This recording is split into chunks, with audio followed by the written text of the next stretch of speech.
was really little, I'm going to guess about 6 or 7, I was baptized, and it was just with a sprinkle of water. And but after that, we, as a family, not that I can remember, went to church a lot. And so I knew that there was something out there greater than me, but at that age, you don't know a whole lot. After graduation, I started hanging with the wrong crowd. And there were times when I would think, what am I doing? I know there's something better for my life than this. I'd go to church, but I really didn't understand what was going on, what this relationship with Jesus was. It was all new to me, and no one explained it to me. They just said, go to church. So it took me a long time to really figure out what that means. I knew I was doing the steps, but I wasn't knowing what the purpose was for what I was doing. My dad had died of an aneurysm.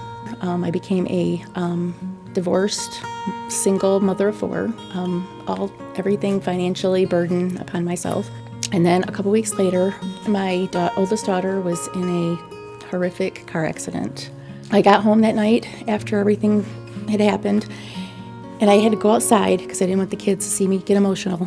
And it was the first emotion that I had towards God, like the first real emotion. And I was mad and I was angry. Why my dad? Why take him? My daughter, I can't, financially, I can't do this. I can't. And I cried at least a good half an hour, and I just screamed and I yelled. A couple weeks later, I came home from work and I was having bad pains on my side. I was on the phone to my daughter saying, I think I need to go to the hospital. And that's the last thing I remember, was calling her. And I woke up in the hospital and I had my colon rupture. I would have thought that I would be mad or upset, but I felt I was given a second chance. Everyone has tragedy in their lives. Some people turn to God, to their God. Other people struggle and at least temporarily turn away from God. For me, I didn't know God. I didn't even know He was there. I didn't believe.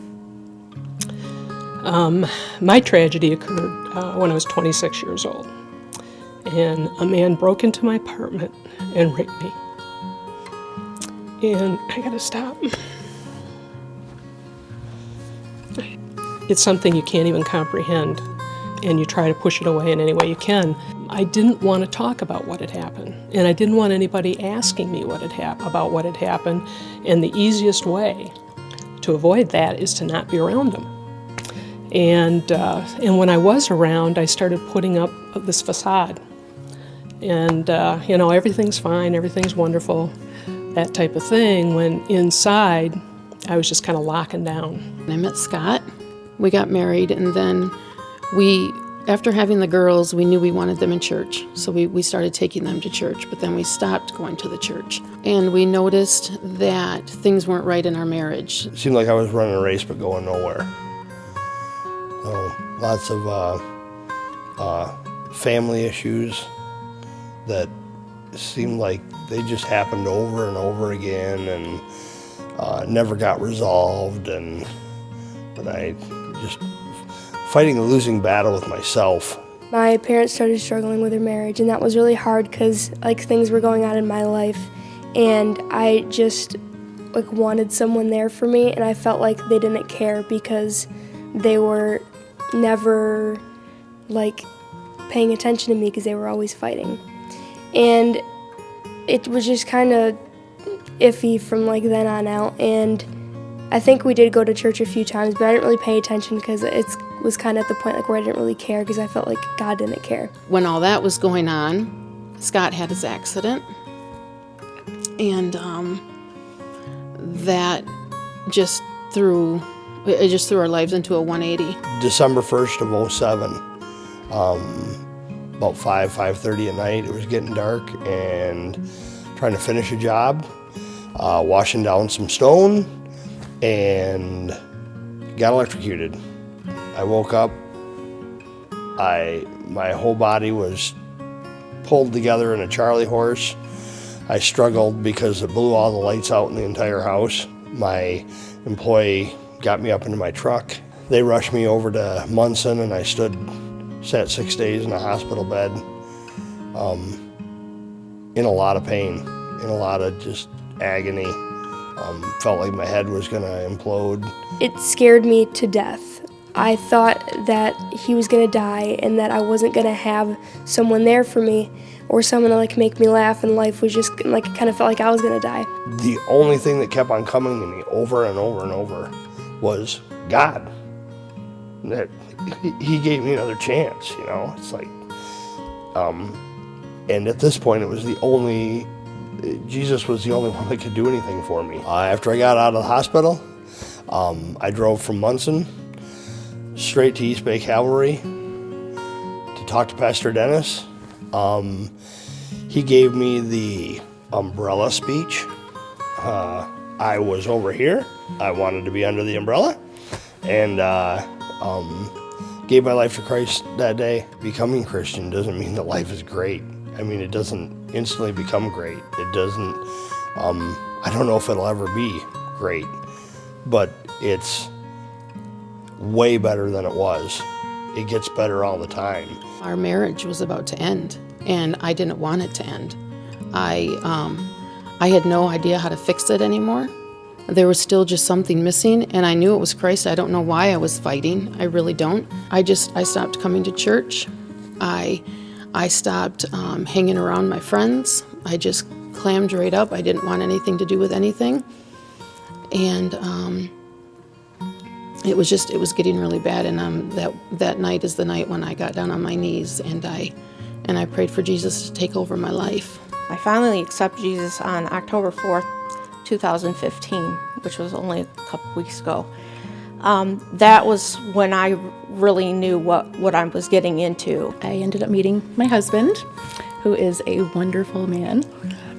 He is one of the most God-fearing men that I know. Every time that he would pray about something, and I'd be like, I want to be like that. I want that kind of security, that kind of faithfulness. Like my husband's parents started coming here, and they're like, "Oh, you want to come on a Sunday?" And I'm like, "To church? Yeah, okay. I haven't done that in years, but let's do this, And I was excited. The worship team, they played God My Rock. I had never heard that song ever. And as soon as you guys played it and sang, I cried so hard. I mean, just emotions were coming out of me that I didn't even know that I had. And then Pastor Dennis, his message was about forgiveness. And I knew that this is why I was here. That day, when Pastor Dennis had everybody close their eyes during prayer and asked if you would accept Jesus into your heart, that's the day that I did it. I accepted, and I knew that from that day forward I was going to follow Jesus, and I was never going to look back.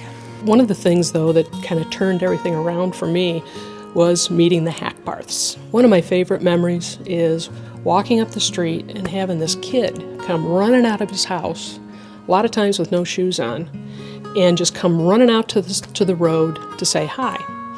And it was Hudson Hackbarth. And he'd come out and we'd have a conversation. I always was a little envious of just how self-assured and self-confident Hudson was.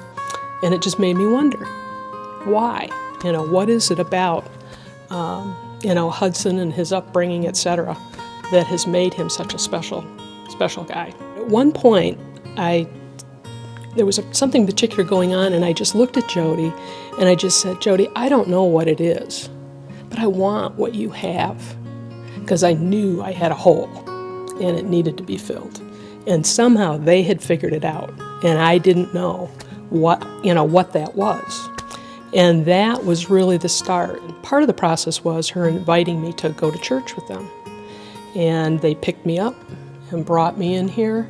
It was like he was talking to me. The songs were about me. And, that was the first time I came to East Bay, and I've been coming back ever since. When I accepted Christ, I was alone in my room, and I just couldn't deal with it anymore. The lack of confidence and all the mistakes I'd made, the freedom I got, you know, when I did drop to my knees and just said, okay,